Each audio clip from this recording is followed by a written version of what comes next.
Emerging from the distance, a pretty unremarkable but coolish-looking fiddlefish comes slowly, calmly, and undistractedly towards you, carrying something in those chunky fins. And it's pretty alluring as it travels such a long way to show you what it's got. The fiddlefish is an industrious plodder that spends much of its time doing things like investigating other species of fauna and gathering all kinds of different resources, helping creatures it has created symbiotic bonds with, and of course caring for its family. Now, before initiating any kind of symbiotic mateship with an unfamiliar creature, the fiddlefish will usually take a long time observing it from a distance. It will try to discern if the creature is suitable to form a bond with, and also if it could even bring the right kind of gift its way. Now, some younger and less experienced fiddlefish are impatient and will just go on right ahead, giving random stuff to strangers, which is why sometimes you may be approached by one with something useless in its fins. These immature fish will not learn to implement their outstanding observation capabilities until these rushed attempts are continually proven ineffective, are denied, or they incite aggression, or it's too late and they are killed, which sadly happens a lot. On the other hand, though, this bold behavior could potentially earn them an apex predator as a friend, but it probably won't.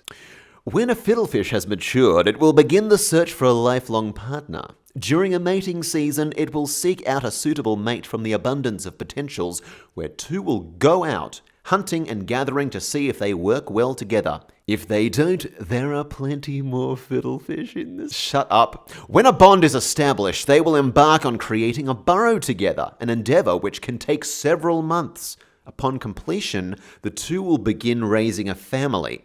Fiddlefish are incredibly protective of their young, and their burrow will continue being fortified and expanded as they grow. Fiddlefish that never find a suitable mate may eventually treat a symbiotic relationship as family, and they'll commit to them for life. Now, the name fiddlefish comes from its propensity to investigate and fiddle with everything. Its teeth are powerfully versatile tools, often used to break up all sorts of materials. When a fiddlefish bonds with you, it may eventually start depositing resources in locations it thinks you would appreciate.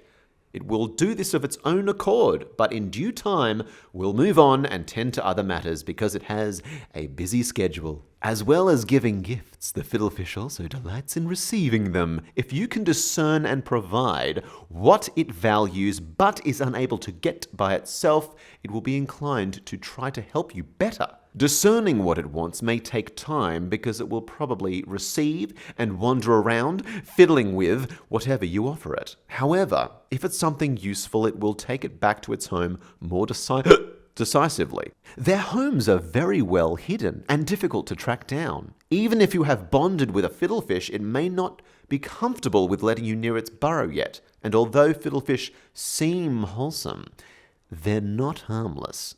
Remember that. Just remember it and take it in. So, of course, there is more to discover about this unusual species. And that will happen in time. Coming up eventually, sometime in the not-too-distant future, but not necessarily in the next video, we will be taking a look at the mountain crab, the MTN crab, the humongous crustacean. It goes by several names. So what I will do is I will actually try to produce more of this content more efficiently so that you don't have to be waiting so long for the next video. And with all that said, be blessed. Be blessed and go forth.